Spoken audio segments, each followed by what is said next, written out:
So today is February 19 here in the US.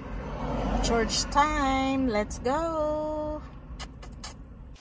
So yan na guys, aalis na tayo. Papasok na tayo ng highway. Diyan. Ang ganda ng weather today. So ako ay natuwa dahil kagabi nung Sabado may ulan at hangin. This morning pagising ko, ganyan na kaganda ang weather.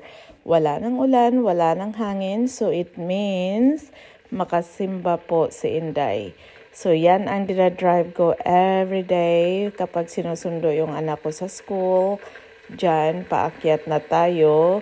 Diyan sa gilid, may mga warehouses. Andyan yung Amazon, UPS, at Whole Foods warehouse. Diyan banda sa left natin.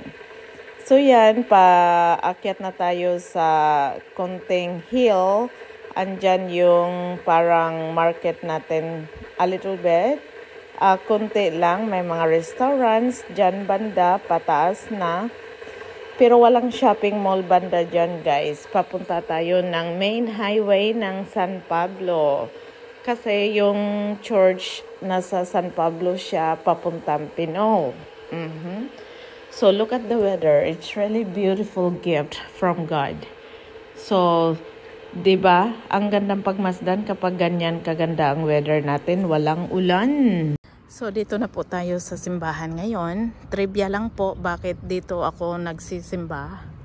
Nung lumipat kami dito sa Richmond Parkway, ang una kong hinanap is simbahan. So nung nag-Google Maps ako, ito ang unang lumabas. St. Joseph Church. So bakit ko ito nagustuhan na maging parish ko? Parish church kasi ang church namin sa San Jose sa Pilipinas is St. Joseph. So perfect. Ang bahay na nabili namin talaga is I think meant for us kasi yung sa Berkeley dati St. Mary Magdalene yung church doon. Ngayon ang nalipatan namin is St. Joseph Church, which is the name of our parish church sa Pilipinas. So, yan. Malaki tong simbahan na to. Nasa harap tayo dumaan ngayon para makita ninyo ang main entrance.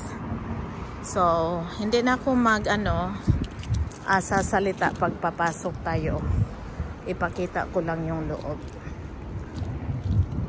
Okay. So, ito yung main entrance.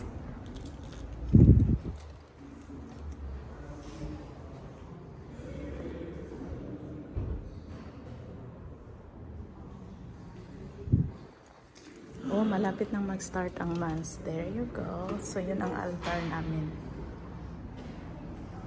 Yun lang guys. Papasok na ako. Bye-bye.